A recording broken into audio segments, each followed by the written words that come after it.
নমস্কার বন্ধুরা, আজকের ভিডিওতে আমরা জানব ইলেকট্রিক ট্রান্সফরমার কি এবং এই ট্রান্সফরমার কিভাবে কাজ করে থাকে, এই ট্রান্সফরমার মধ্যে নিউট্রাল কিভাবে তৈরি করে এবং নিউট্রালকে কেন আমরা আর্থের সঙ্গে যুক্ত করি, এই সব বিষয়ে আমরা জানব। তো তার আগে তোমাদেরকে জানিয়ে রাখি, তোমরা যদি এই চ্যানেলে নতুন হও তাহলে চ্যানেলটিকে সাবস্ক্রাইব করবে এরকম ভিডিও পেতে, এবং তোমরা যদি অলরেডি সাবস্ক্রাইব করে থাকো তাহলে ভিডিও ভালো লাগলে লাইক শেয়ার করবে। তো চলো ভিডিওতে যাওয়া যাক। ভিডিও শুরুতেই দেখো বন্ধুরা, তোমাদের প্রথমেই আমি এই যে পিকচারটা দেখাচ্ছি এটা হচ্ছে ট্রান্সফরমার। এই ট্রান্সফরমারের যে গঠনশৈলী আছে, কি এর মধ্যে জিনিস আছে সেটা তোমাদেরকে প্রথমত বলে দিই। দেখো এই যে পিকচারটা দেখতে পাচ্ছ, এই পিকচারের প্রথম অংশে রয়েছে দেখো লো ভোল্টেজ বুশিং আছে এই অংশটা, হাই ভোল্টেজ যেটা আছে বুশিং সেটা হচ্ছে এটা। এছাড়া অয়েল ট্যাঙ্ক, এই যে অংশটা দেখতে পাচ্ছ এটা হচ্ছে অয়েল ট্যাঙ্ক। এই জিনিসটা দেখতে পাচ্ছ এটা হচ্ছে কুলিং টিউব। এছাড়া ল্যামিনেট কোর দেখতে পাচ্ছ, এই যে কোর, এই কোরের মধ্যে দেখো এখানে দু রকম কয়েল এখানে ব্যান্ডিং করা আছে, সেটা হচ্ছে লো ভোল্টেজ কয়েল এবং হাই ভোল্টেজ কয়েল। এছাড়া আরও কিছু অংশ থাকে যেগুলো হচ্ছে ট্রান্সফরমার বাইরের দিকে যুক্ত করা হয়ে থাকে, যেমন এক্সপোলেশন ভেন্ট থাকে, ব্রেথার থাকে, কনসারভেটর থাকে এবং একটা রিলে থাকে। তো যাই হোক, এই যে জিনিসগুলো দেখতে পাচ্ছ এই জিনিসগুলোর সমন্বয়ে ট্রান্সফরমার বানানো হয়ে থাকে। তো এই ট্রান্সফরমার কিভাবে বানানো হয়ে থাকে এবং কী জন্য বানানো হয়ে থাকে, তো সেই বিষয়ে তোমাদেরকে প্রথমত জানিয়ে দিই। তো দেখো, আমাদের যখন তাপবিদ্যুৎ কেন্দ্রে যখন ইলেকট্রিক তৈরি হয়, সেখানে দেখবে কয়েক লক্ষ কারেন্ট তৈরি হয়ে থাকে, হয়তো 220 লক্ষ কারেন্ট সেখানে তৈরি হয় ভোল্টেজ। সেই ভোল্টেজটাকে ট্রান্সফরমারের দ্বারা কমিয়ে তাকে 11 কেভিতে নিয়ে আসা হয়। এই যে 11 কেভি যে ভোল্টেজ আমাদের যেসব ইন্ডাস্ট্রিতে আসে কিংবা বাড়ির সামনে আসে, সেখানে দেখবে আর একটা ট্রান্সফরমার লাগানো হয়ে থাকে।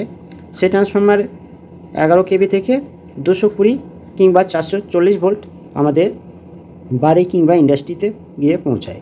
আর কিছু কিছু কারখানা রয়েছে যেখানে 11 কেভি সরাসরি ব্যবহার হয়ে থাকে। তো যাই হোক, আমি এখানে এই যে হাই ভোল্টেজ থেকে লো ভোল্টেজ যেটা রূপান্তরিত করছে সেই ট্রান্সফরমার নিয়েই তোমাদেরকে এখানে আমি জানাবো। তো দেখো, প্রথমেই তোমাদেরকে জানিয়ে রাখি, এই যে ট্রান্সফরমারটা দেখতে পাচ্ছ, আমরা যদি ওপর দিকে যে অংশটা আছে আমরা যদি খুলে ভেতরেও দেখতে পাবে, কী দেখতে পাবে, সেখানে দেখবে অয়েল আছে, অয়েলের ট্যাঙ্কের মধ্যে অয়েল আছে। এছাড়া একটা কোর আছে, সেই কোরের মধ্যে একটা ল্যামিনেট কোর থাকে, সেই কোরের মধ্যে যে কয়েল আছে সে কয়েল ব্যান্ডিং করা থাকে। তো এই ধরনের অংশটা থাকে, তোমরা দেখে নাও।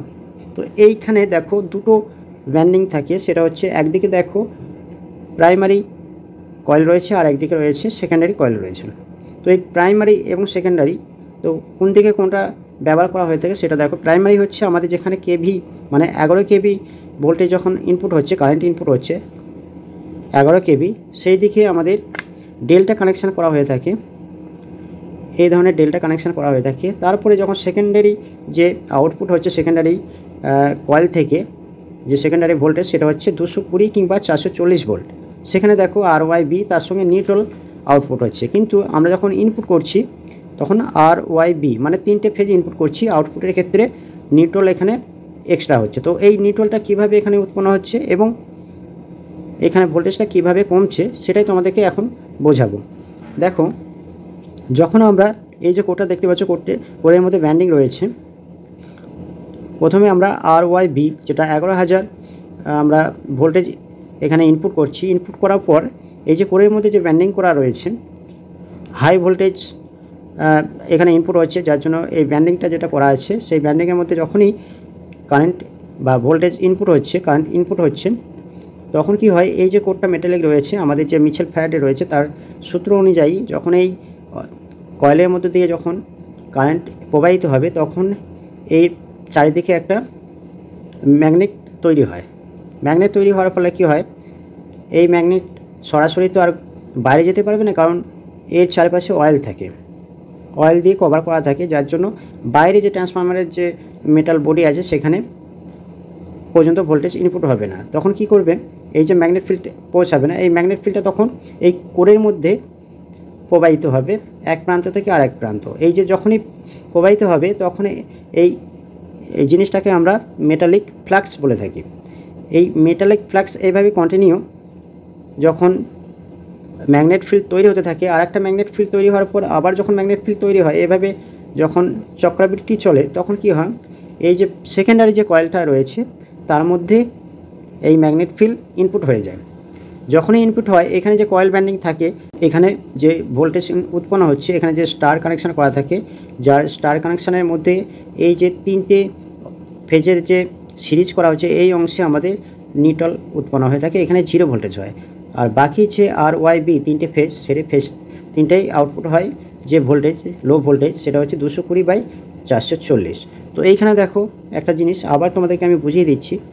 এই যে কোডটা আছে, কোডের মধ্যে যখন ম্যাগনেট তৈরি হচ্ছে আমাদের ইনপুট সাইড থেকে, সেই ম্যাগনেট এই কোডের মধ্যে দিয়ে প্রবাহিত হচ্ছে, কারণ কোডের মধ্যে দিয়ে যখন প্রবাহিত হচ্ছে ম্যাগনেট ফিল্ড, তখন অপোজিট সাইড যেটা রয়েছে, মানে আমাদের যে সেকেন্ডারি ব্যান্ডিং রয়েছে, সেই সেকেন্ডারি ব্যান্ডিংয়ের মধ্যে ভোল্টেজ ইনপুট হয়ে যাচ্ছে ম্যাগনেট ফিল্ডের মাধ্যমে। যে ম্যাগনেট ফিল্ডের মাধ্যমে ইনপুট হচ্ছে সেটা আউটপুটের ক্ষেত্রে 220 ভোল্ট কিংবা 440 ভোল্ট আউটপুট হচ্ছে। আর সেই হিসাবেই এই যে ভোল্টেজটা লো ভোল্টেজ দেখতে পাচ্ছ, এই হিসাবেই এখানে কয়েল ব্যান্ডিং করা থাকে সেকেন্ডারি। তো যাই হোক, তোমাদের কাছে ক্লিয়ার হয়ে গেছে কীভাবে হাই ভোল্টেজ থেকে লো ভোল্টেজে আমাদের 220 কিংবা 440 ভোল্টেজ আউটপুট হয়ে আমাদের বাড়ি কিংবা ইন্ডাস্ট্রি পর্যন্ত কারেন্ট পৌঁছায়। তো যাই হোক, এখানে একটা বিষয় হলো। আর একটা বিষয় হচ্ছে নিউট্রাল। তো তোমরা দেখতে পাচ্ছ এই নিউট্রাল এখানে যে উৎপন্ন হচ্ছে, এই নিউট্রালকে কেন আমরা আর্থিংয়ের সঙ্গে যুক্ত করে থাকি। তো যাই হোক, এটা বোঝানোর জন্য তোমাদেরকে এই অংশে দেখায়। দেখো, 3টে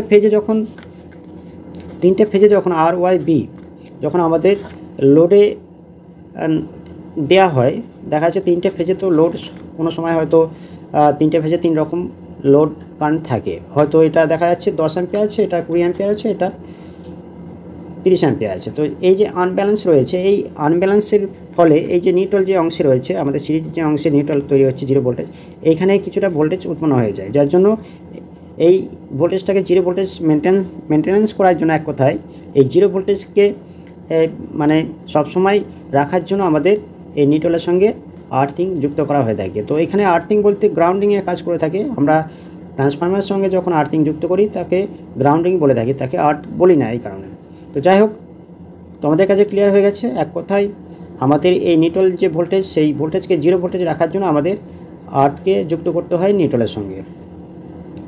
আর একটা বিষয় তোমাদেরকে আমি বুঝিয়ে দিই। তোমরা দেখেছো 3 ফেজ মোটর, তোমরা অবশ্যই দেখেছো 3 ফেজ মোটরে যখন আমরা আর ওয়াই বি যখন এখানে সাপ্লাই ইনপুট করি, আর তার যে 6টা টার্মিনাল থাকে, এর যে ইনপুটের এবং আউটপুটের যে 3টে আমাদের যে ওয়্যার থাকে, তার শর্ট করে দিয়ে আমরা মোটর রান করি। এই যে 3টে তার যখন আমরা শর্ট করে দিই, তখন এই অংশে আমরা যদি হাত দিই, এইটা কিন্তু নিউট্রাল পয়েন্ট হয়ে গেল। আর বাকি যে 3টে পয়েন্ট আর ওয়াই বি আমরা ইনপুট করলাম এবং মোটর রান হয়ে গেল, এই অংশে আমরা যদি হাত দিই কিংবা মিটার দিয়ে আমরা যদি মেজারমেন্ট করি ভোল্টেজ, তাহলে কিন্তু এই ভোল্টেজটা 0 ভোল্টেজ হবে। তো এটাও নিউট্রালের ক্ষেত্রে কাজ করে থাকে। যাই হোক, তো আমরা যে আলোচনা করছি সেটা হচ্ছে ট্রান্সফরমার নিয়ে। আশা করি আমার এই ভিডিও তোমাদের কাছে ভালো লাগবে। আর যদি কোনো রকম প্রশ্ন থাকে তাহলে অবশ্যই কমেন্ট করবে, তোমাদেরকে আমি সঠিক উত্তর দেওয়ার চেষ্টা করব। নেক্সট ভিডিওতে অন্য কোনো সাবজেক্ট নিয়ে তোমাদের সঙ্গে দেখা হবে। ভিডিও ভালো লাগলে লাইক শেয়ার করবে এবং চ্যানেলটি এখন সাবস্ক্রাইব না করলে সাবস্ক্রাইব করে দিও। আজকের ভিডিও এই পর্যন্ত। নেক্সট ভিডিওতে তোমাদের সঙ্গে অন্য কোনো টপিক নিয়ে দেখা হবে। ভালো থেকো, সুস্থ থেকো।